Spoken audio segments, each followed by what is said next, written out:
those imposters on the ice. I'm serious, guys. I'm looking for the Leafs here. I can't find them.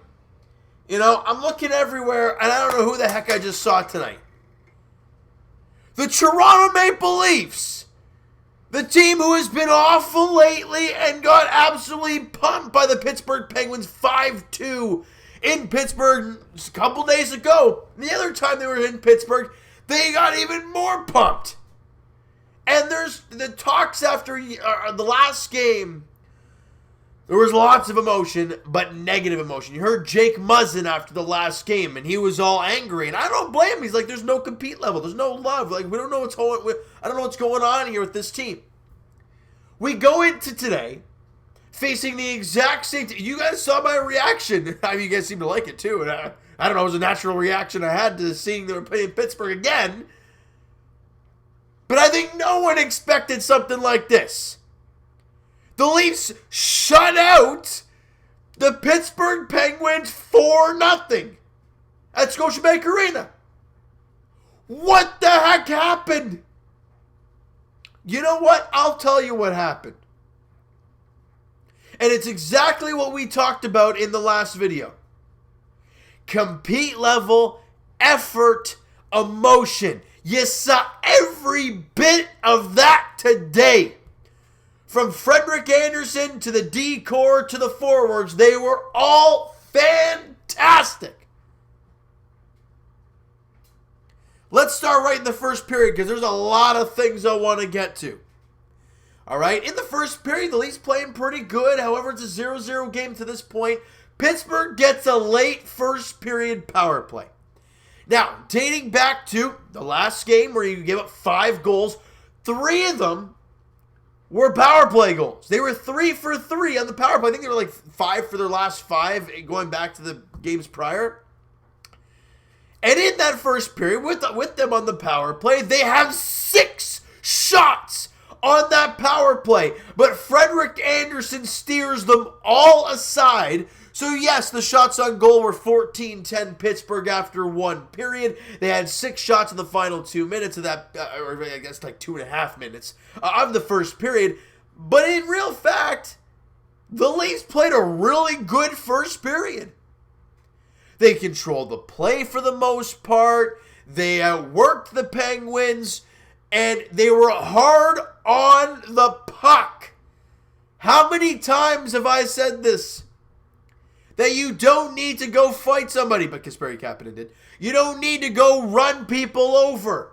You got to be hard on the puck whenever there's a loose puck, or they have the puck behind their own end, or they're trying to break the puck up. Force them to make a mistake. And you saw that in the entire first period. And I'm like, this team looks a lot different right now. However, we have seen this before, where they have a good first and maybe even a good second period as well, and then cave in the third and fall apart. So I was kind of holding my breath, but a really good first period for the Leafs, and it's a 0-0 hockey game. You do not allow that first goal against, at least in the first period. We go to the second period, and John Tavares wins the face-off. Now, who's playing on the right side? Well, Dennis Malgin.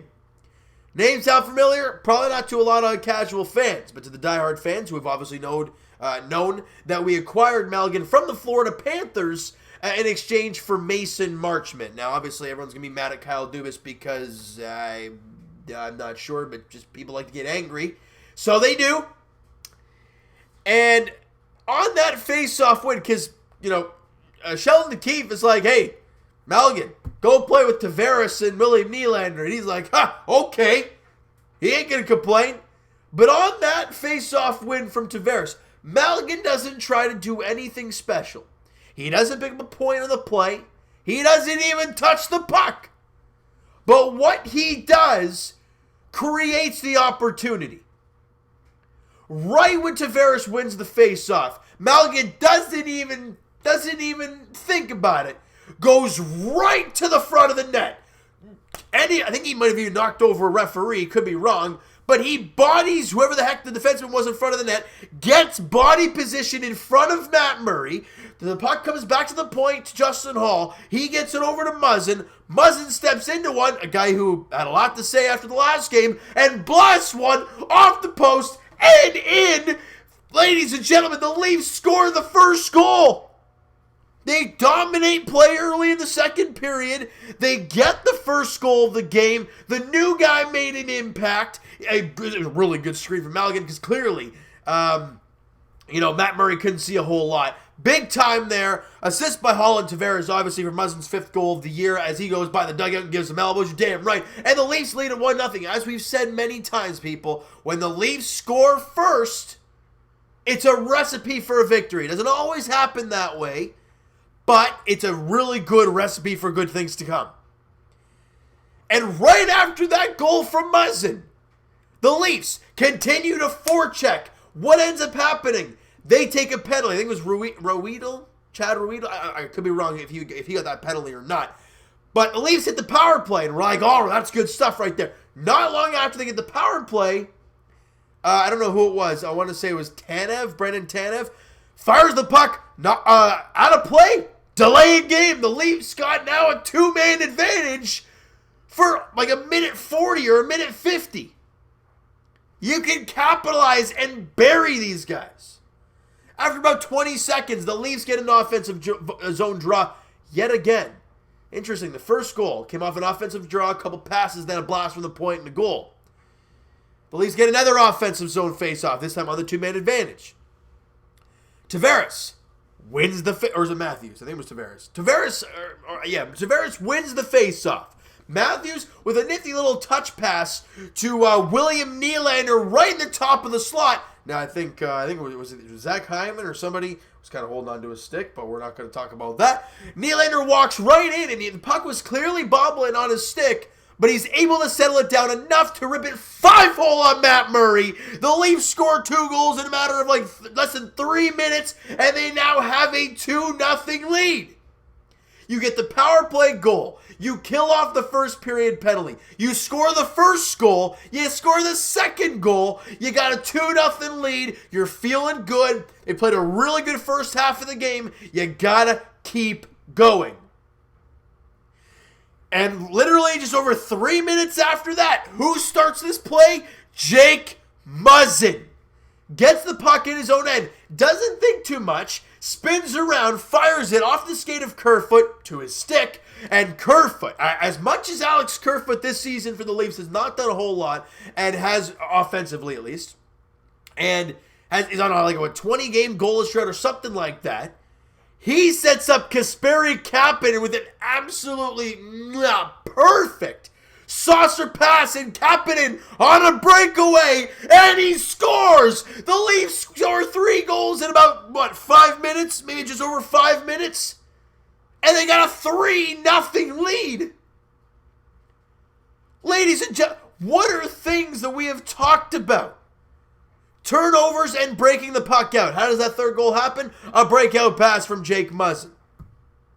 Compete level. Well, Mulligan competed and battled in front of the net to get body position, leading to that first goal. And capitalizing on chances. But you know what else? Capitalizing and competing leads to drawing penalties, which led to the second goal. And now you have 3 goals and you're up 3-0. Now, my key was going into the third period with that 3-0 lead. And the Leafs are kind of able to hang on for dear life at the end of the second period. And they do so. They have a 3-0 lead after 2 periods of play. Oh, actually, let me back this up a little bit. After the Kapanen goal, a little bit later on in the period, about, 3.5 to play, something like that, Patrick Hornquist kind of runs at Rasmus Sandin, and then as whistle goes, Hornquist goes back over to Sandin to have a little yap session. Kasperi Kapanen goes over to Hornquist, gives him a shot, and it's like, hey, enough of this. Basically, screw off the young kid. Gives him a shot, wants to drop the gloves, wants to get fired up, and Hornquist is like, nope, I'm good. Jared McCann comes over and knocks Kapanen. He's like, hey, let's go. They both drop the gloves. Kapanen does get a few shots to the face, but Kapanen does give him a good right one. It looked like it was right in the beak. And drops McCann. No matter if he won the fight or not, ladies and gentlemen, Kasperi Kapanen scored a goal, had a fight, and was all over the ice today. He was remarkable. And all that leads to a second period outburst for the Leafs, scoring 3 goals, and you have a 3-0 lead after 2 periods. Now you just got to come out of the gate and do a job. And they did it again. You know, Jake Muzzin doing a job. Fires the puck on the net.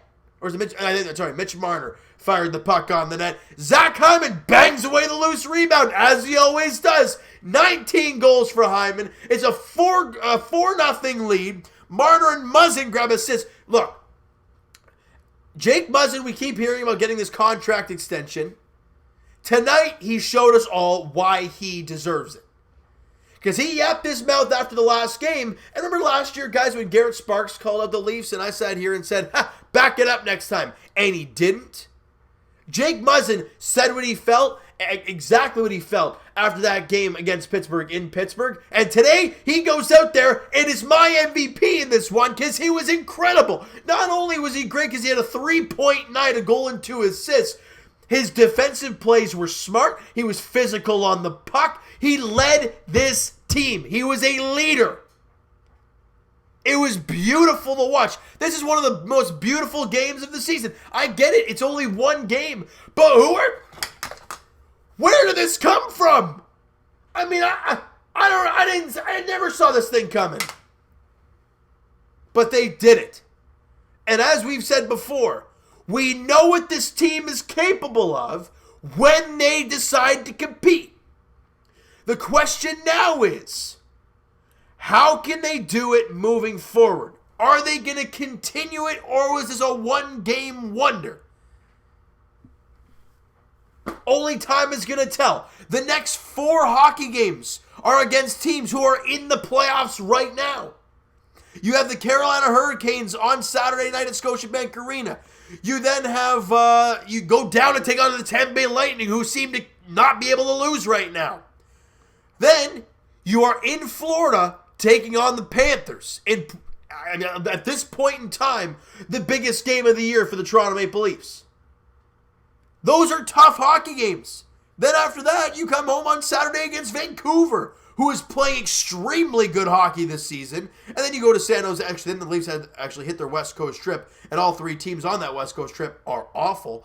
So, in hindsight, you can win those, but you have a really tough next 4 games. And if this Leaf team can play like they did tonight in those games, you have a very good opportunity to win a lot of those. But the question is, will we see it? Frederik Andersen was spectacular in this one. You know, he didn't need to make a lot of big saves, but when the team needed him to be big on that power play, or I guess like penalty kill, where he had 6 shots in a matter of 2 minutes, he made the saves and allowed the team to stay in the hockey game. You know, he made the saves, allowed the 0-0 after 1 period, then it allowed the Leafs in the second to get their offense rolling and get on the board. If he gave up 1 goal in that power play, who knows how this game would have ended. When the Leafs score first, good things happen. And it did today. I'm extremely happy with the way we saw it from this team, from what we saw from these guys. But the question is, how often are we going to see it? I love what we saw today. I'm just hoping we see it more than once. Because this team needs it. There are 20 games left, a possible 40 points left in the NHL season. Where's the team going to end up? I have no idea. With the win today, and obviously Florida playing a little bit later on, they play at 10, or they're actually just about to start against the LA Kings. Very, very bad LA Kings, obviously, because they basically sold off everybody. You know, they're as a play right now, they have 2 games in hand. 2 points back of the Leafs. So, I mean, if they find a way to lose in regulation tonight, great. They're only, they have a game in hand, only one game in hand at that point. So, for the Leafs, all they can really do, though, is focus on themselves. You go out there and you win. That's all you can worry about, and they did that today. All right, so you know what, guys? That is going to do it for this one. If you enjoyed the video and enjoyed this game this evening, because it was fantastic, smack the like button to appreciate that. Hit the subscribe button if you guys have not already. Comment down below your thoughts on the game, your thoughts on the video. What were your thoughts on the Leafs play today? Who is your MVP? Mine is Jake Muzzin. You can give it to Frederik Andersen for the shutout in this one if you guys feel like doing so. But Jake Muzzin is my guy for MVP, just for the fact of being that leader that we haven't had. Yes, Tavares is the captain, and yes, he leads by example, but Muzzin came out and said what he believed in the last game, after the last game, and went out today and proved and basically backed up what he said. That's what I love to see. That's what we all love to see. And we saw it today. I'm just hoping it's not a one-deal thing, all right? Let me know everything you guys want to talk about when it comes to this team down in the comments below. Twitter is down below for myself. Guys, follow up, send me a DM, do all that great stuff. Also, the Patreon link is down below, so if you guys are interested in signing up for that, the link is down in the description. All right? And I will talk to you guys Raptors edition as they take on the Phoenix Suns tomorrow night in their first game back from the All-Star break. No Marc Gasol, but I'm kind of happy about that because you need to rest this big guy ready for the playoffs. Phoenix Suns in town at Scotiabank Arena. 7:30 tip-off there tomorrow as Raptors look to start their informal second half of the year on the right note with Phoenix in town. And as for our Leafs, as we talk about, their next contest is on Saturday night at home at Scotiabank Arena against the very good Carolina Hurricanes. Last time Carolina was here I think it was the afternoon game where it was a crazy one where the Leafs scored like 3 goals in like a minute or some stupid. You guys remember that game that happened earlier this season. So hopefully it's not like that again, though. Reimer and Anderson are the expected goaltenders in that game. Wow, Reimer's putting a really good year together. Has he been, like, really good lately or something? James Reimer is turning back the clock a little bit. 14-6-2 with a 267 goals against and a 914 save percentage. So he's putting a really good year together as James Reimer. And he'll be in net for, Carolina's on the second night of back-to-back. They're in Carolina on Friday. They come to Toronto on Saturday. Do we smell a win there? Yeah, but they're a good team. You can't take anything lightly. You got to go out there like they did tonight against Pittsburgh. All right, so thank you so much for listening and watching. Hope you guys know the video. Talk to you guys then.